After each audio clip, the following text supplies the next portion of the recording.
या लोकांनी चिंता करू नये. उगीच आपलं काहीतरी आता फुटल्या गट फुटला, पवार यांच्यात फूट पडली, काही होत नाही. इलेक्शन होईल, जे निवडून येतील ते येतील. माझं वय 86 आहे. आम्ही स्वातंत्र्यपूर्वीचाही काळ बघितला आहे, स्वातंत्र्यानंतरचाही पाहिला आहे, काँग्रेसचा काळ बघितला आहे. बाकीच्या पक्षातील लोक यांचं मी राजकारण ऐकलेलं, घरी आमच्याकडे सगळ्या पक्षातले लोक यायचे, त्यांचे विचार ऐकलेले. पण सध्याचं चित्र अत्यंत असमाधानकारक आहे. आणि विशेषतः जे स्वातंत्र्य चळवळीत ज्यांनी भाग घेतला आहे किंवा संयुक्त महाराष्ट्र चळवळीत ज्यांनी भाग, त्यांना हे अत्यंत दुःख की पुढच्या पिढीला आम्ही काय देतो आहे. जर मोदी सरकार निवडून आलं तर पुढच्या पिढीला लोकशाही असणार नाही, अभिव्यक्ती स्वातंत्र्य असणार नाही. तेव्हा आपले लोक शहाणे आहेत आणि हे बुद्धिजीवी वर्ग आहेत ना, मध्यम वर्ग, त्यांच्यापेक्षा मला वाटतं शेतकरी वर्ग शहाणा आहे. तेव्हा बुद्धिजीवी लोकांनी सुद्धा विचार करावा आणि एकजुटीने मोदी सरकार घालवावं असं मला वाटतं.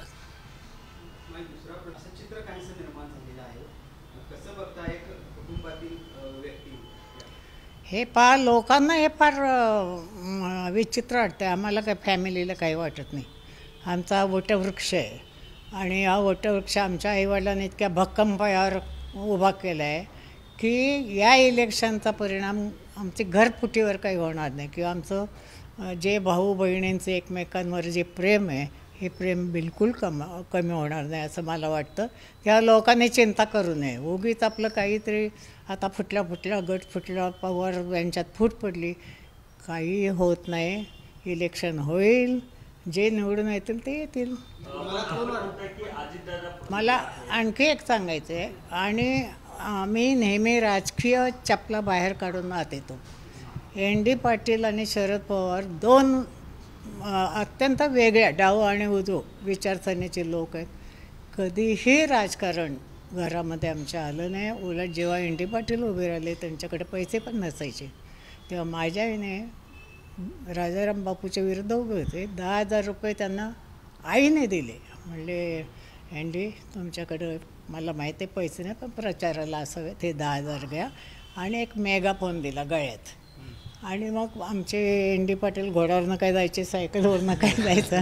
आणि तेव्हा राजकारण आम्ही घरात आणत नाही, एका ताटात जेवतो.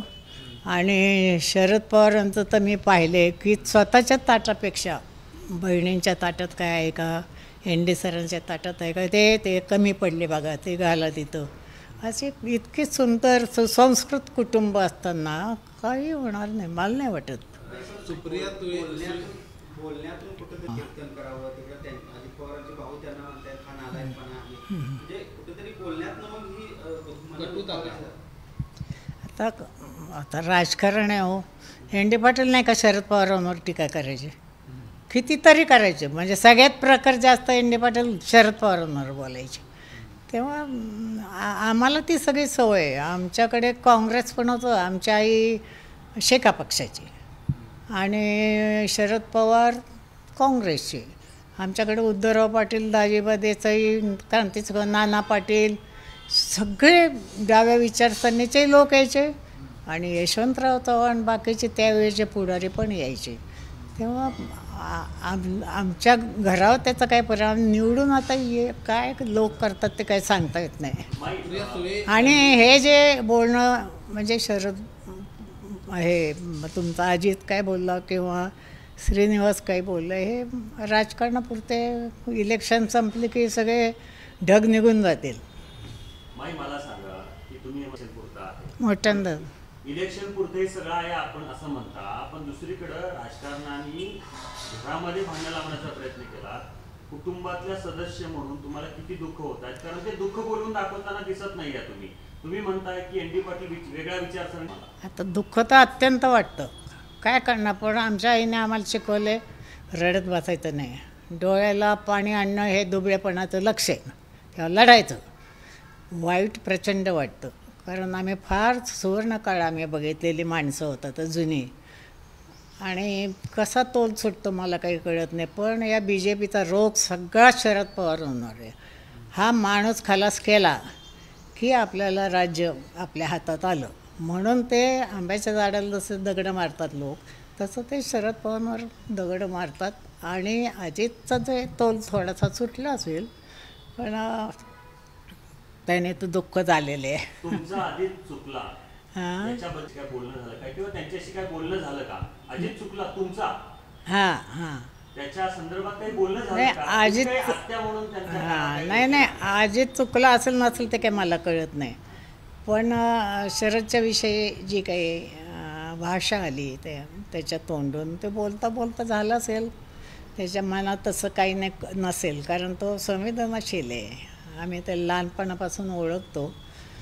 कदाचित त्याला आता पश्चातापही झाला असेल, पण दुःख नाही, निश्चित झालं दुःख. अजित पवार सारखे प्रगल्भ नेते आहेत. महाराष्ट्र उपमुख्यमंत्रीपद भूषवलं, राष्ट्रवादीतला एक मोठा नेता म्हणून त्यांच्याकडे पाहिलं गेलं.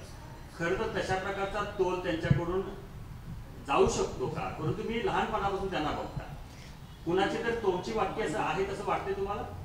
हां नको काय ऐकायची गरज नाही. सुप्रिया सुळे आणि सुनेत्रा, मोठ्यांदा तुम्हाला काय वाटतं की कोण विजयी होईल? बारामतीमध्ये कोण विजयी होईल असं तुम्हाला वाटतं? मी आता शिक्षिका आहे, त्यामुळे मी तुलना करताना माझं दोघींवरही वैयक्तिक प्रचंड प्रेम आहे. आमची सुनेत्राही फार गोड आहे, सुप्रियाचा तर प्रश्नच नाही आहे. ही सुप्रियाचं मला अतिशय अचंब वाटतो की तिने सोन्याचा चमचा घेऊन ती जन्माला आली आणि ती कधी एसटीत बसलेली नाही. आम्ही तिला फुलासारखं, कारण एकच्या एक आणि लाडक्या भावाची मुलगी, फुलासारखं वागवलेलं, इंग्लिश मिडियमला शिकलेली, पण तिने जो स्वतःमध्ये कायापालट केला त्याला तोड नाही. आम्हाला सुद्धा असं बोलता येणार नाही किंवा इतर कुणाला राजकारण इतकं सुंदर ती ह्या लोकसभेत बोलते की सगळे विरोधी पक्षसुद्धा कानात प्राण आणून ऐकत असतात. ही किती, म्हणजे मी तिला हे लिहिते की बापसे बेटी सवाई, असं कधी कधी मला लिहावंसं वाटतं. तिचा अभ्यास प्रचंड आहे, तिने फार प्रगती केली आहे. मराठी नीट बोलता येत नव्हतं, तिची इंग्लिश शब्द मध्ये मध्ये यायची, ते तिने सुधारवली. हिंदी भाषा उत्तम बोलते. अनेकांना इंग्लिश बोलता येते इंग्लिश मिडियमच्या, तर मला चांगलं हिंदी बोलताना मला येणार नाही. तेव्हा आणि तिचा अभ्यास आणि वन फिरणं, तिचं साधेपणा, तिचं चारित्र्य हे अतिशय दिलखुलास आहे, लोकांना प्रचंड आवडतं. सुनेत्रा अतिशय गुणी आहे, स्वभावाने सुस्वभावी आहे मुलगी. कुटुंबात इतकी मिसळलेली आहे, इतक्या लांबून येऊनसुद्धा, पण तिचा अभ्यास कमी पडणार. आणि ते जर लोकांनी जाणलं की त्यांना अभ्यासू नेता लोकसभेत पाठवायचा असेल तर ते सुप्रियाला मतं देणार, शाणे लोक तरी. बाकीचं तर मला काही सांगता येत नाही काय होईल, कारण त्यांच्याकडे प्रचंड पैसा आहे.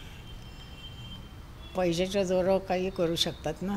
बी जे पीकडे फार पैसा आहे, तर पण हे सगळं लोक वाद घालतात ना, ते चुकीचं आहे. आमच्या कुटुंबाला तडा जाणार नाही एवढं मला माहिती आहे. मग तुम्ही म्हणताय की राजकीय ढग आहे, निघून जातील. आता लोकांनी ठरवावं ना. शरद पवारांचं काम आणि अजित पवारांचं काम, अजितचा कामाचा धडा काय हो, पण पाया कोणी घातला आहे